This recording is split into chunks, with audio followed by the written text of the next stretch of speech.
Hello. Today we are in Islamabad, capital of Pakistan, to talk to Prime Minister Imran Khan. Since decades, Pakistan and India are stuck in a tense standoff about the region Jammu and Kashmir. Pakistan also neighbors Iran, now in a violent conflict with the United States and becoming the epicenter of an increasingly volatile Middle East tensions. Facing threats from inside and outside, what are Mr. Khan's plans? Hello. Sorry to keep you waiting. Thank you very much for making time for us. Thank you. Let me just quickly have a look. Hello. Mr. Prime Minister, your job must be one of the most complicated in the world. I mean, there is your relationships with the United States, there's China who really wants to invest here, but the more they invest, your relationships with the United States might become even a little bit more complicated. Then you have Iran, Afghanistan. Before you joined politics, you have had such a fantastic life. Why do you do that to yourself? So, a few questions. Let me start.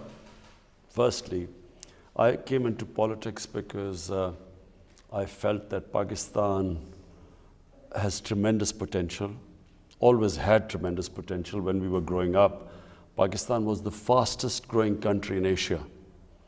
Pakistan was a role model for development in the 60s.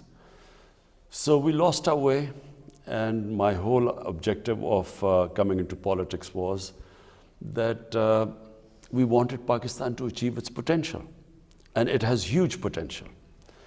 Now, your first question that we live in a tough neighborhood.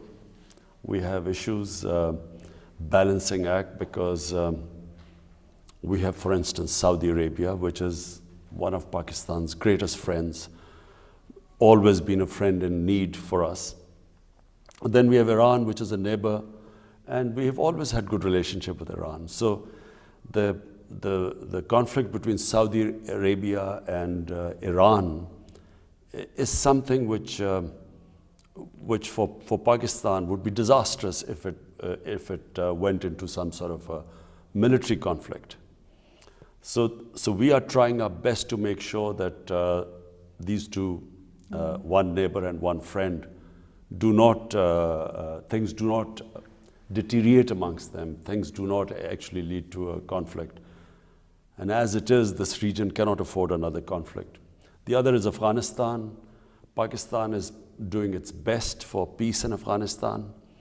Afghanistan is one country which has suffered in the last 40 years, and just purely on a humanitarian basis, apart from Afghanistan being our neighbor, we pray for this peace still to take place between the Taliban and the Americans and the Afghan government. So finally, there would be peace there. The biggest problem right now is India. I'd like to catch up on that. I mean, we were nearly facing a war last year, and ever since Prime Minister Modi scrapped this special status for Indian-administrated Kashmir last August, it's getting even more tense. What is your government doing or planning to diffuse these tensions with New Delhi? Look, I was the first political leader to warn the world about what has happened in India. India has been taken over by an extremist, a racially extremist, exclusive ideology, which is called Hindutva. The ideology stems from RSS. RSS was born in 1925. Its inspiration was the Nazi Party in Germany. The founding fathers of RSS believed in the Nazi ideology of racial superiority. And just as the Nazi ideology was built on hatred for another minority, similarly the RSS ideology is based on hatred for Muslims and other minorities, Christians as well. So therefore, I warn the world that it is a tragedy for India and I think for its neighbors that India has been taken over by this RSS ideology, which, by the way, 3 times was banned in India as a terrorist organization. RSS assassinated the great Mahatma Gandhi. So a nuclear-armed country of 1.3 billion people is in the hands of extremists. And so not only are people of India going to suffer, and they are already suffering, their rights in India and their demonstrations, but Kashmir, to be specific, 8 million Kashmiris now for over 5 months are in a state of siege. And it's because of the RS ideology, which believes that only India belongs to Hindus, other minorities are inferior.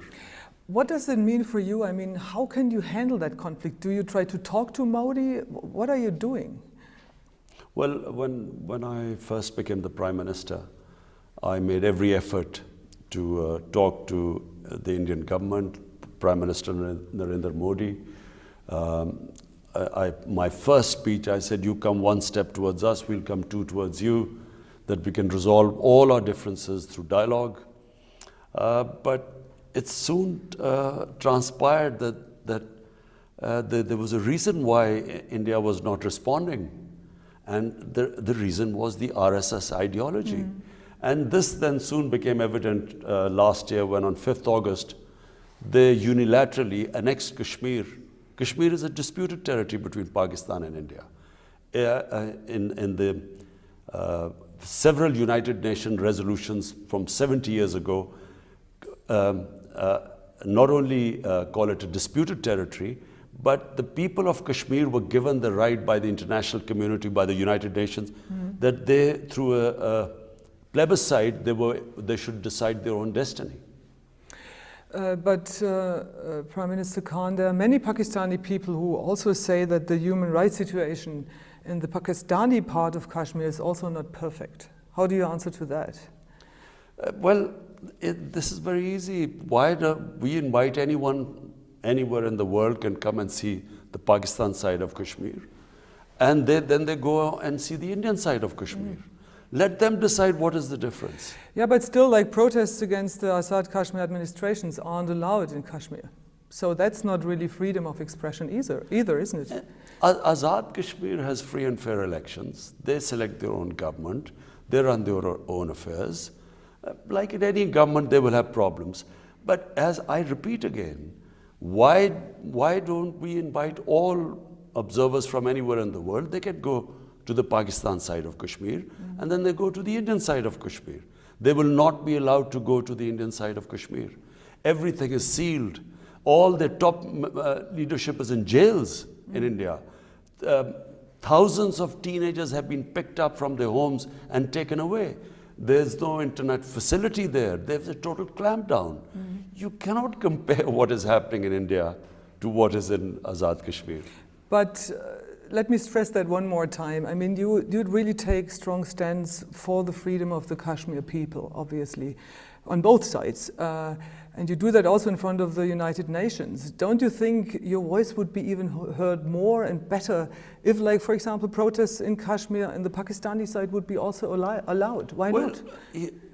Let me say, the best thing is let the people of Kashmir decide. The people of Pakistan Kashmir and the Indian Kashmir. Let them decide what they want to do. Pakistan is all ready to give them the right of, through a referendum or a plebiscite, let them decide whether they want to remain with Pakistan or whether they want to be independent. We're all for it. You're just coming back from Kashmir. I mean, there was a horrible avalanche. More than 90 people, as we know by now, got killed. What is the situation there right now? It's climate change. That's all I can say. Very strange thing this has happened. This sort of weather in Kashmir was unexpected, and in that particular area where most of the people went into these 2 houses thinking that they were safe, and the avalanche, when it came, it just took those 2 houses. So that's where the tragedy was. But unfortunately, this is climate change now. Do you consider like some cross-border aid with India in this specific field to help people the most and the best? There was already cooperation because on the borderline, the Pakistan side, the army was already cooperating with the Indian side because I think there were some losses on the other side too. But that's a good sign. So it's possible in really a tricky situation that both sides work together. Of course, in any humanitarian issues, we would work together. But the issue right now in the Indian side of Kashmir is not just a issue of humanitarian. It's a huge humanitarian crisis. Over 100,000 people of Kashmir, the Indian side Kashmir, have been killed in the last 30 years.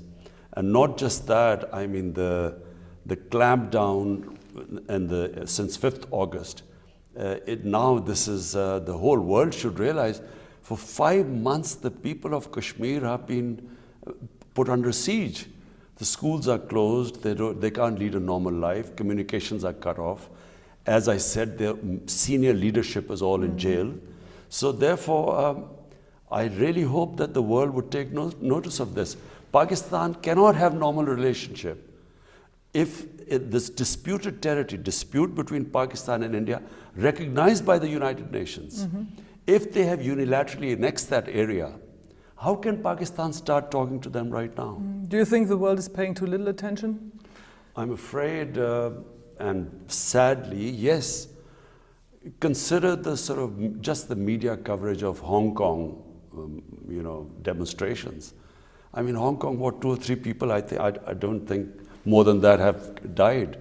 In Kashmir, the tragedy of Kashmir, what is happening, and you can't compare the two.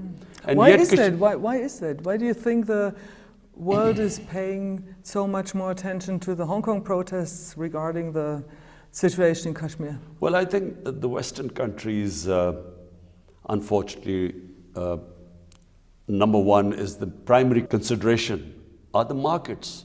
It's commercial interest. India is a big market. So that's one reason why we see a very lukewarm response to what is going on and what is happening to 8 million people, let alone what is happening inside India to the minorities, what this RSS-driven ideology is doing with this Citizen Registration Act and this Citizenship Act, which is blatantly against the minorities, specifically 200 million Muslims. I mean, this is unheard of what they're doing right now in India.